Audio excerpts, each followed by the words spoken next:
Hey, what's going on, everybody? Hope everybody's doing great. Back for week number 7 of the Hunt for the Lord series, and this week we are going to talk about seasons and trials.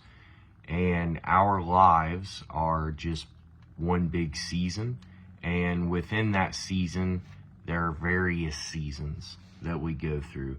Some good, some difficult, all of them with their each bearing their own individual purpose for our personal refinement, for our personal testing, for our personal growth, and our development in our walks with the Lord. And then I also want to talk about how each hunting season, there are seasons within that overall season. Some of them also good, plentiful, some of them tougher, challenging, and then I also want to give a good personal illustration from a few years back that kind of covers the full gambit of those seasons. But we'll start scripturally, and I want to start with the book of Ecclesiastes in chapter 3, and that'll be verses 1 through 8. But this talks about seasons and the variance of that. So starting out in verse 1, it says, "For everything there is a season, and a time for every matter under heaven, a time to be born, and a time to die, a time to plant, and a time to pluck up what is planted, a time to kill, and a time to heal, a time to break down, and a time to build up, a time to weep, and a time to laugh, a time to mourn, and a time to dance, a time to cast away stones, and a time to gather stones together, a time to embrace, and a time to refrain from embracing, a time to seek, and a time to lose, a time to keep, and a time to cast away, a time to tear, and a time to sow, a time to keep silence, and a time to speak, a time to love, and a time to hate, a time for war, and a time for peace." And 5 points I want to share is that there is a time and a season for everything. Our lives are constructed and comprised of seasons. Each season is different and serves its own individual purpose. Each season requires steadfast dedication to the Lord, and each season carries its own individual trials. Life is not going to be without its trials, especially a walk of faith and a walk in pursuit of the Lord. The Christian life, contrary to some beliefs and, some prosperity doctrines out there, a Christian lifestyle is difficult. There are various seasons of testing, there are seasons of trial, and we'll go through scripturally to look at, the purpose of those tough seasons and trials, because they all carry their own purposes, especially for individual growth. And one key point is refinement, and we're going to see that in 1 Peter in chapter 1 verses 6 through 7. But concerning trials, I want to start in James, and then we'll move over to 1 Peter, and then we'll go to 2 Corinthians. But in James, I want to look at chapter 1 and verses 2 through 4. So it says, "Count it all joy, my brothers, when you meet trials of various kinds, for you know that the testing of your faith produces steadfastness, and let steadfastness have its full effect, that you may be perfect and complete, lacking in nothing." So the trials and testing of faith produces steadfastness. This is how we develop our faith. This is how we make it unshakable. This is also how we grow closer to the Lord. This is also how we're prepped and prepared to step into promotion, to step into new seasons in life. Things such as like gold, for example, and we'll see this example in 1 Peter. If you know anything about gold, to get to the state that it's in, it's got to go through a great refinement, a purifying process, a process of great heat and fire. Take also something like olive oil, for example. In order to get that oil, that olive's got to be pressed. It's got to be crushed and things like that. And we go through these periods within our life where we feel as we're being crushed, we're really being tested, or we're being held close to a fire and everything. But God has a purpose and a plan each time we come across those difficult seasons. It's to produce something greater out of us. It's to prepare us for something new. There are many, many great testimonies from great ministers, people of God that are used mightily of God, and they have large platforms and things like that, but that cost them something. Most did not just step into that. They had to go through major trials, they had to go through major testing, major disappointment, things of that nature. Even more practically so, a lot of people that hold high-ranking positions in their careers and things like that, not always, but a good percentage of the time, those people started off on the line, or those people started off at low positions, had to go through a lot of trials and testing, a lot of preparation, a lot of hard work, a lot of blood, sweat, and tears to get where they are. It's not always the case, but usually it is, even in a practical sense. So, those trials, those periods of testing are very important. They build up our faith, they give us experience, they give us wisdom, and they do produce steadfastness. So we'll flip over to 1 Peter here, and we'll look at verses 6 and 7 in the first chapter. So verse 6 says, "In this you rejoice, though now for a little while, if necessary, you have been grieved by various trials, so that the tested genuineness of your faith, more precious than gold that perishes, though it is tested by fire, may be found to result in praise and glory and honor at the revelation of Jesus Christ." So Peter here in his letter has something very similar to share that James did, that that genuine faithfulness, that genuine faith takes testing. It takes trials. It takes being held to the fire. It takes being crushed in order to get that gold at the end, or to get that oil, like in the example I used with the olives. There's got to be crushing that takes place.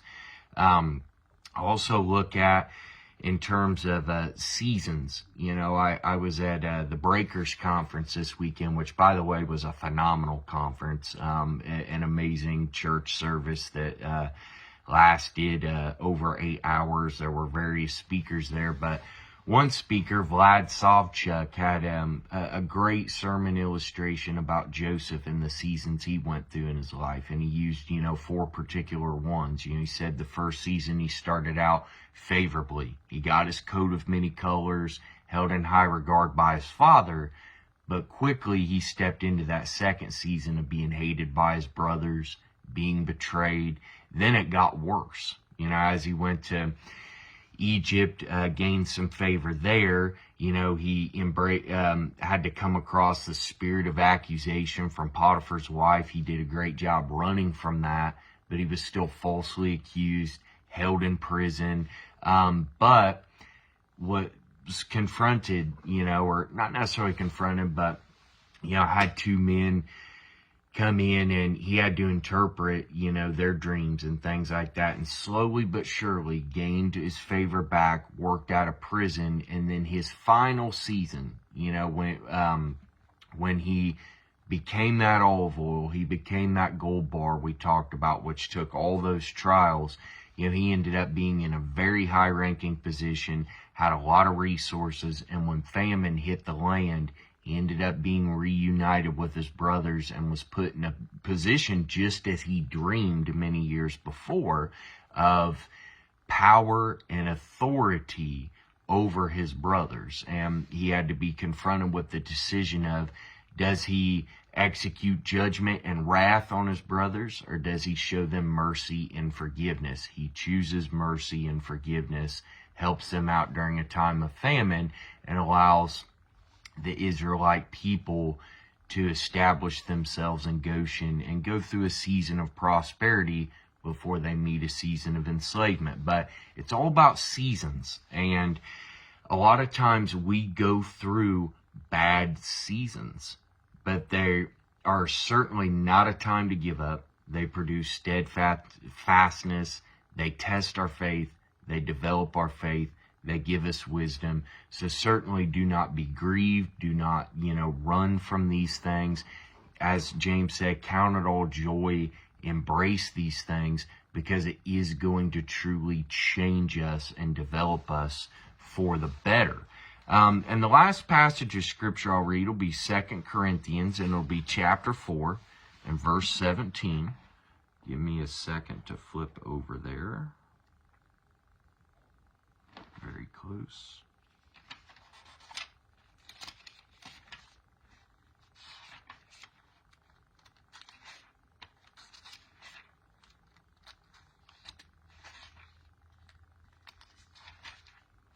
Okay, here we go.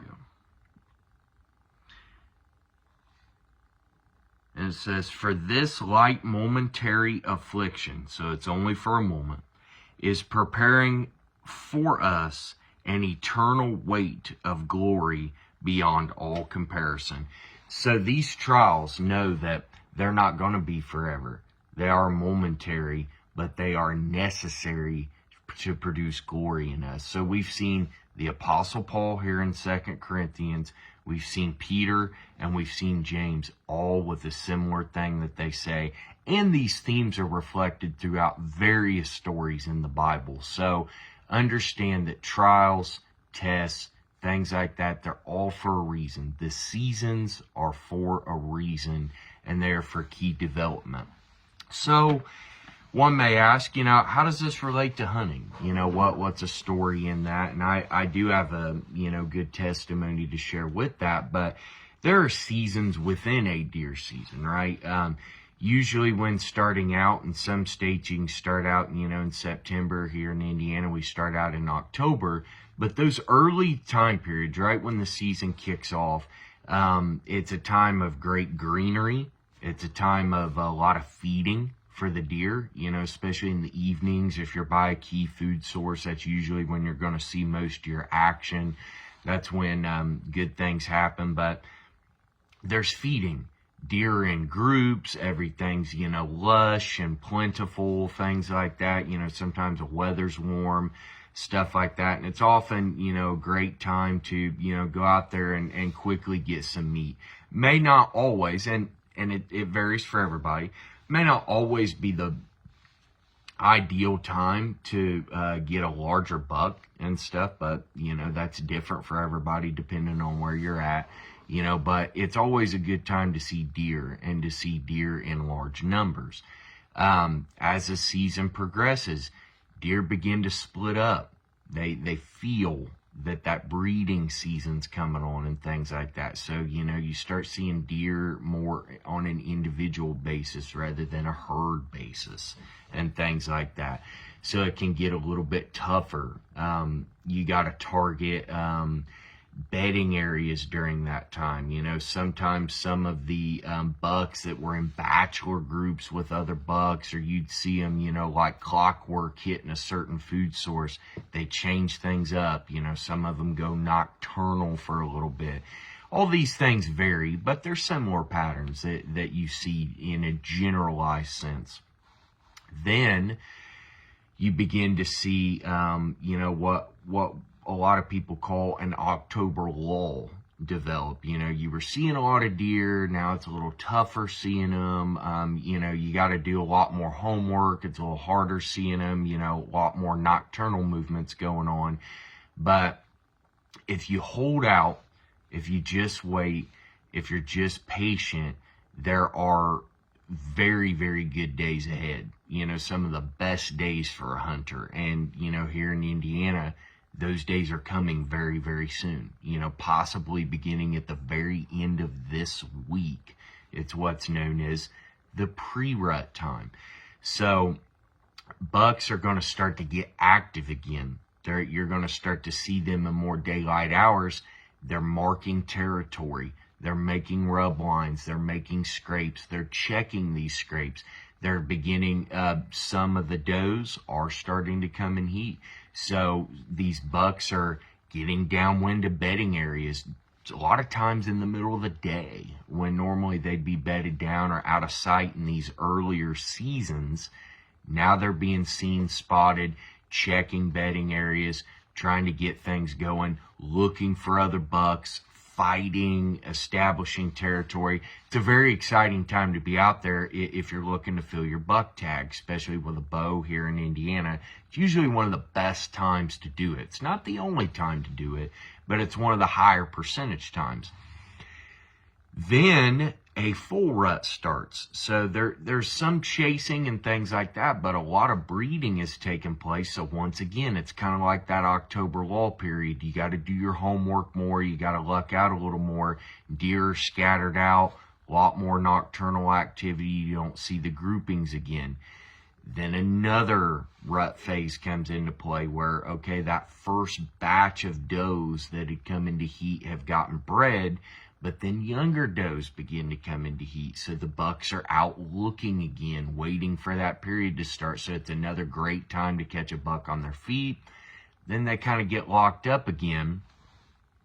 Then does that were born in the spring, a lot of them are coming into heat. And this can be anywhere from Thanksgiving up into early to mid-December.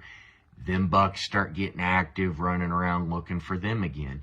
Then all of that begins to die down, and then the deer return to a pattern very similar to what they were in September and early October. They're in groups.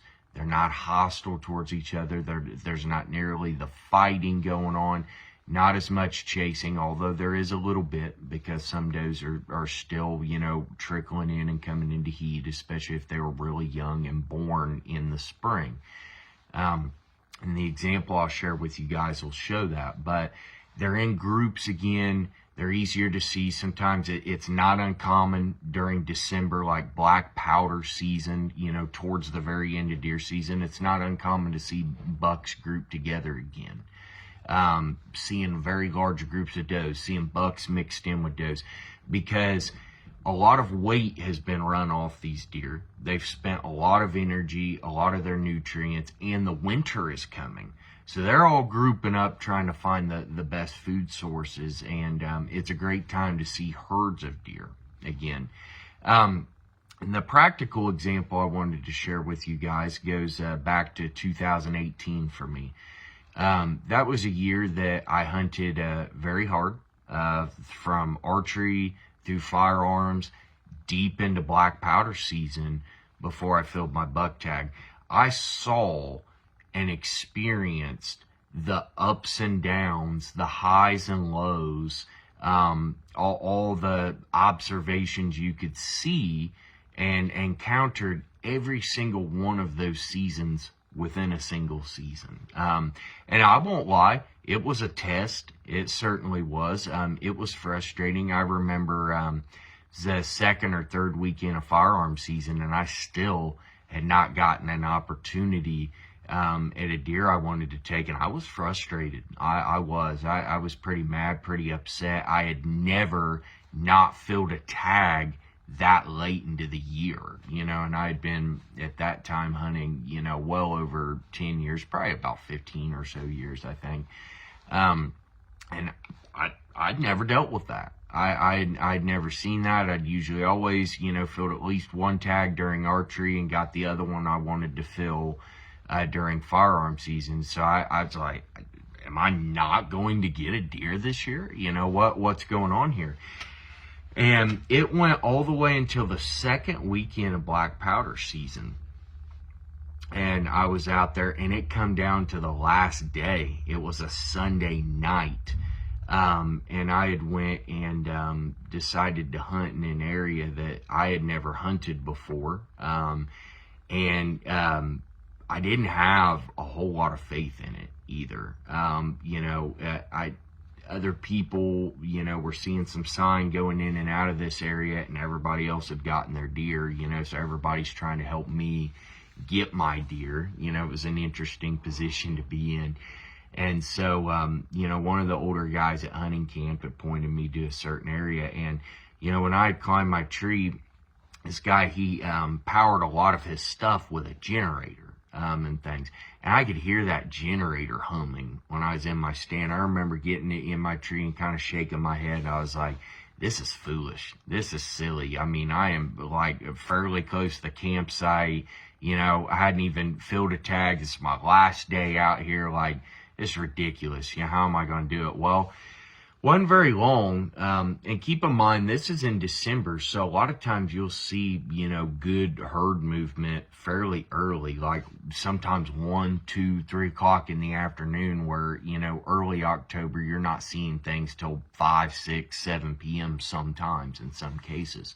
And I'd seen a really large group of does just come busting by me, less than 100 yards from me, and I, knew something was up, something was running them, and I looked, and there was a very, very large buck behind them, and it was really thick over there, and I could tell he was the reason all those does had busted out of there. He was chasing them, and I could see, I'd pulled up my firearm, was looking through the scope. I could see that, he was standing on his hind legs, making a licking branch, probably making a scrape. And I was like, wow, that's huge buck. It's December. He's chasing does. This should have been, something I would have seen a month ago. Why am I seeing this now? I hadn't seen that, at that point of the year before. I'd usually seen deer being a lot more calm and feeding, but he was getting after him. And I could not get a shot at him, though. It was way too thick, and I'm fairly conservative with my shot selection. I don't take a whole lot of risk, but I kept looking. I was definitely hungry. I hadn't filled a tag, but there was just not a good shot opportunity, and he left. And I was like, man, good encounter, but still ain't filled my tag. Seemed like a great opportunity. It got away from me. So I waited, and it was probably anywhere from 90 minutes to 2 hours, and I saw 2 does out in front of me, probably a little less than 100 yards out in front of me, and they were acting very weird. They were acting very strange. Something was bothering them, and not far behind them, this guy was pursuing them. So certainly not the biggest buck in the world, but certainly the largest deer body-wise that I had ever had a chance to get. He's mature, probably the oldest deer I'd gotten to. He's got pretty solid mass on him, things like that. Just a nice buck, at least 4.5. He may have been 5.5, somewhere in that neighborhood. And even with it being late in the year, he had a lot of weight to him. He was knocking on the door of being, a 200-pound field dress deer, very large deer, and he had run a lot of weight off. He was still chasing does, even at that time, late in December, or mid-December, not late December, but mid-December, and I had not seen that before. I assumed, just because I hadn't seen it before, that phase was over, that I was just going to have to catch some deer feeding. But no, he was actively chasing these does, and ultimately to his detriment, because he worked himself into a clearing, and I was able to holler at him to get him to stop, because he was around 100 yards away. So I really had to raise my voice to get him to stop, to get his attention. I was able to squeeze his shot off, and the rest was history. But the point of all that was, there was trials all throughout the year. I had, during bow season, I had snuck up on a bedded buck that year, ended up getting a shot at him. It was in a real thick area, and I just didn't account for some brush that ended up being in the way. My arrow hit that, flipped it, did not get that deer. I'd seen another buck, I was lowering my bow rope down. It was, like noon, getting ready to climb down my tree, and I had 2 big does run by me, and a big buck was right behind him, ran right under me, and I had already lowered my bow down, and then was trying to get it back up, and they seen me doing it. So I had that. I had several weekends where I didn't see anything, at all, didn't get an opportunity. So I went through a lot, my patience was tested. My faith was tested. Everything was tested. But I should have counted it all joy, and looking back on it, I do, but while I was in it, I regret not counting it all joy and taking it all in, because I had no way of knowing that it was a big season full of trials that was going to lead to me getting one of the biggest deer, probably arguably the biggest deer that I personally had ever had the opportunity to harvest in my life. But it took every bit of patience I had, took every bit of resolve I had, and it went right down to the final minute. Last day of the season for me, a Sunday night, second weekend of black powder season, very late. But, I look back on that, I was like, wow, that was a, season full of a lot of ups and downs, a lot of trials, a lot of testing, a lot of various things, but it ended up ending so sweet, had a lot of meat. That deer produced a ton of meat, because he was almost 200 pounds, and a mature animal, big mature animal, and a nice rack. And, that's something I look, when I, look out on the wall and things, I think of that trial, that testing. And I think now the lesson I learned is count it all joy, count it all joy, because your faithfulness is being developed. Your genuine faith is being developed. You're inching closer towards glory. You're, while being crushed, that oil, that anointing oil from the olive is coming out. While being held to the fire, you're being turned to gold and everything else. So that's my example from a hunting perspective of how that seasons of life play into that. So I'm here, hopefully this is a good word of encouragement for some of you that are going through some tough seasons in life. Maybe financially, maybe spiritually, maybe the Lord seems like he's a million miles away from you. Maybe you're encountering some challenges in ministry, in the workplace, changing careers, establishing a family. Who knows? But just keep at it, because there were 3 different examples from 3 great apostles right there in the New Testament, Peter, James, and Paul, that all had very similar things to say about going through seasons in life and trials in life. Ecclesiastes mentioned there's a time and a season for everything in life, and you're going to go through it.